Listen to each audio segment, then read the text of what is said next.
इस दुनिया में आने का आपका कोई उद्देश्य है या फिर ऐसे ही बिना किसी वजह के इस धरती पर भेज दिए गए हैं? ये बात तो सत्य है कि इस दुनिया में कोई भी घटना बिना किसी वजह के नहीं होती। जो भी होता है उसका कोई ना कोई उद्देश्य ज़रूर होता है। जब प्रत्येक घटना का कोई ना कोई उद्देश्य ज़रूर होता है तो आपके इस दुनिया में आने के पीछे भी कोई ना कोई उद्देश्य ज़रूर होगा। क्या आपने अपने इस उद्देश्य के बारे में कभी सोचा है? क्या आप जानना चाहते हैं कि आप इस दुनिया में क्या करने आए हैं? यदि आप जानना चाहते हैं तो इस वीडियो को अंत तक जरूर देखिएगा। इस दुनिया का प्रत्येक व्यक्ति केवल एक ही उद्देश्य और अधिकार के साथ पैदा होता है और वो है अपने जीवन में सफलता प्राप्त करना। हम ऐसा क्या करें जिससे हमें सफलता मिल सके? क्या ऐसा कोई मंत्र है जो हमें सफलता दिला सके? सफलता वो मंजिल नहीं है जिसे पाने के लिए हमारे आसपास के लोग हमसे कहते हैं और अपनी मर्जी को हम पर थोपते हैं, बल्कि सफलता वो मंजिल है जिसे हम खुद पाना चाहते हैं और हम वह पाना चाहते हैं जो हमें अच्छा लगता है। हम उसे पाना चाहते हैं जिसमें हमें सुखद अनुभव होता है। हमारी मंजिल वही है जिसे प्राप्त करने में हमें आनंद का अनुभव हो। अतः आप अपनी मंजिल को किसी दूसरे के बताने से नहीं बल्कि खुद चुनिए। फिर चाहे कोई भी और कितना भी आपका विरोध कर ले, कोई भी परेशानी पैदा कर ले, आप अपनी मंजिल तक पहुंच कर ही रहेंगे। तब आपको कोई रोक नहीं सकता। और अगर बिना मन की सफलता मिल भी गई तो ज़िंदगी भर खुशी नहीं मिल पाएगी। यदि सफलता को प्राप्त करना है तो अपने मन के सागर में गोता लगाओ और देखो कि आप अपनी ज़िंदगी में कौन सा रंग भरना चाहते हैं। देखो कि आप अपने आप को किस रूप में देखना चाहते हैं। अपनी इच्छा को, अपने सपने को, अपने मन के आईने को सामने रख कर तो देखो। बिल्कुल साफ नज़र आ जाएगा कि आप क्या चाहते हैं। आईना कभी झूठ नहीं बोलता, ना ही कोई शंका पैदा करता है। जो जैसा है बिल्कुल वैसा ही दिखाता है। अपने उद्देश्य को जानो और चल दो अपने मंजिल की ओर, जहाँ सफलता आपका इंतजार कर रही है। आपको सफलता को प्राप्त करने के लिए समझौता नहीं करना है। दूसरों की इच्छाओं को अपने ऊपर नहीं थोपना है। जो आज सफलता के शिखर पर है तो उसका एक ही कारण है कि उसने वो किया जो खुद करना चाहता था। उसने अपने मनपसंद कार्य को अपना कैरियर चुना। अतः यदि सफलता का प्राप्त करना है तो उठो, जागो और चल दो अपनी मनपसंद मंजिल की ओर। और तब तक मत रुको जब तक सफलता प्राप्त ना हो जाए। अपने खुद के सपने को हकीकत बना दो, ना कि दूसरे के थोपे गए सपनों को हकीकत बनाने की कोशिश करो। क्या आप जानते हैं एक सफल और एक असफल व्यक्ति में सबसे बड़ी समानता क्या होती है और सबसे बड़ी असमानता क्या होती है? दोनों में सबसे बड़ी समानता ये होती है ये दोनों ही सपने देखते हैं, लेकिन सबसे बड़ी असमानता ये होती है कि सफल व्यक्ति तो खुद के सपनों को हकीकत में बदलने के लिए सफलता की ओर कदम बढ़ा देता है, जबकि एक असफल व्यक्ति दूसरों द्वारा उस पर थोपे गए सपनों के बोझ को लेकर उन्हें हकीकत में बदलने के लिए कोशिश करता है। ये बात समझ लीजिए कि अपने मनपसंद सपनों को पूरा करने के लिए कदम बढ़ाने से ही सफलता हासिल होती है और तभी हमारा इस दुनिया में आना सफल हो जाता है।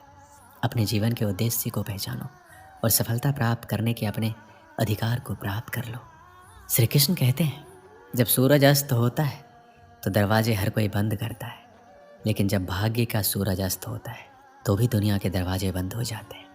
जब कभी ऐसी स्थिति आए तो आप ध्यान रखना कि सभी दरवाजे बंद हो सकते हैं, लेकिन परमात्मा का दरवाज़ा कभी बंद नहीं होता, वह हमेशा खुला रहता है।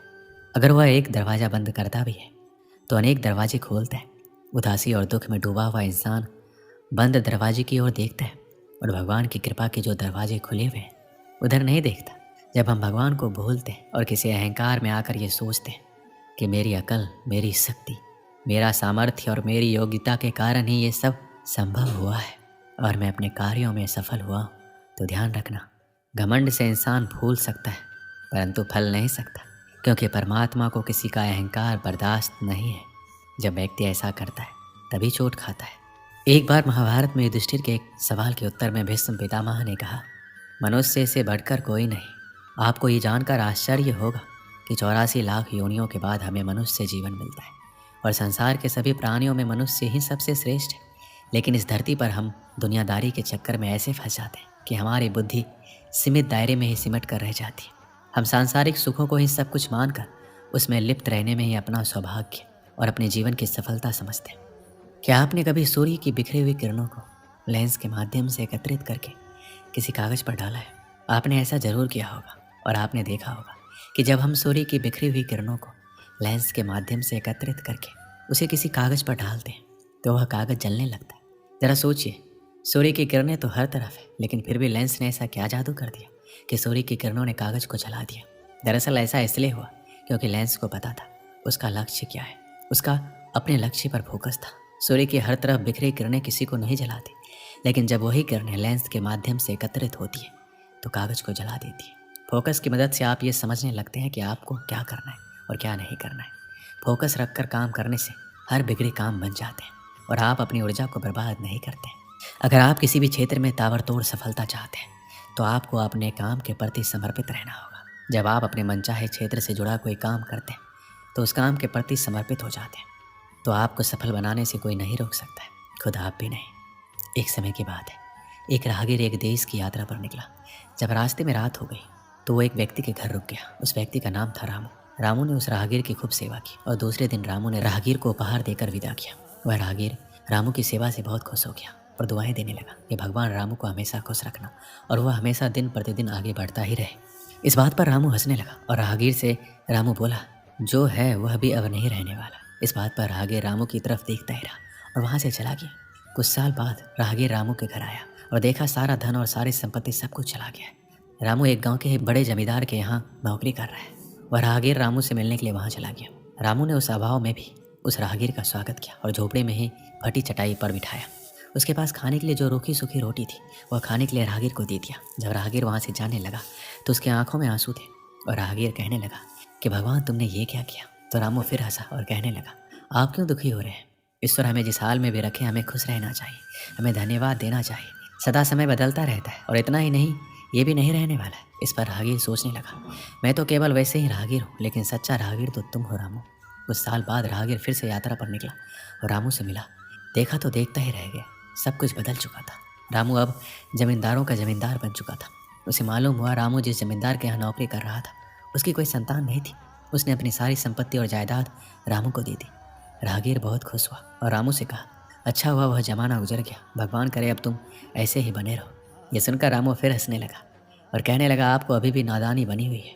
राहगीर ने फिर रामू से पूछा, क्या ये भी नहीं रहने वाला। रामू ने उत्तर दिया, हाँ, या तो ये चला जाएगा या फिर इसको अपना मानने वाला ही चला जाएगा। यहाँ पर कुछ भी नहीं रहने वाला है। अगर कोई चीज़ शाश्वत है तो वो है हमारी आत्मा, वो है हमारे मन की शांति, वो है हमारे मन का सुकून, और बाकी जो कुछ भी है वो हमेशा रह नहीं सकता। राहगीर ने रामू की बात को ध्यान से सुना और वापस चला गया।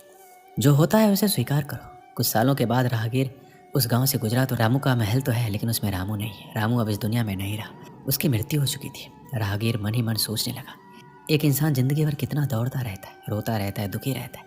जिन चीज़ों के लिए इंसान तड़पता रहता है, दुखी रहता है, वास्तव में वह चीज़ तो हमेशा रहने वाली नहीं है, वो सारी चीज़ें बदलने वाली है। इस कहानी से हमें क्या शिक्षा मिलती है। हमारी ज़िंदगी में जब भी कोई मुश्किल, तकलीफ़ या दुख आए तो हमें ये सोचना चाहिए कि ज़िंदगी में इससे पहले मुश्किलें या उलझनें आई, क्या वो हमेशा रुकी। जैसे सारी मुश्किलें आकर चली गई वैसे ये भी चली जाएगी। ये हमेशा रहने वाला नहीं है, इसलिए आपको दुखी में दुख नहीं रहना है, क्योंकि ये हमेशा नहीं रहने वाला, ये भी चला जाएगा। दोस्तों, इस वीडियो में बस इतना ही। मिलते हैं अगले वीडियो में। अपना ख्याल रखिएगा। जय श्री कृष्ण।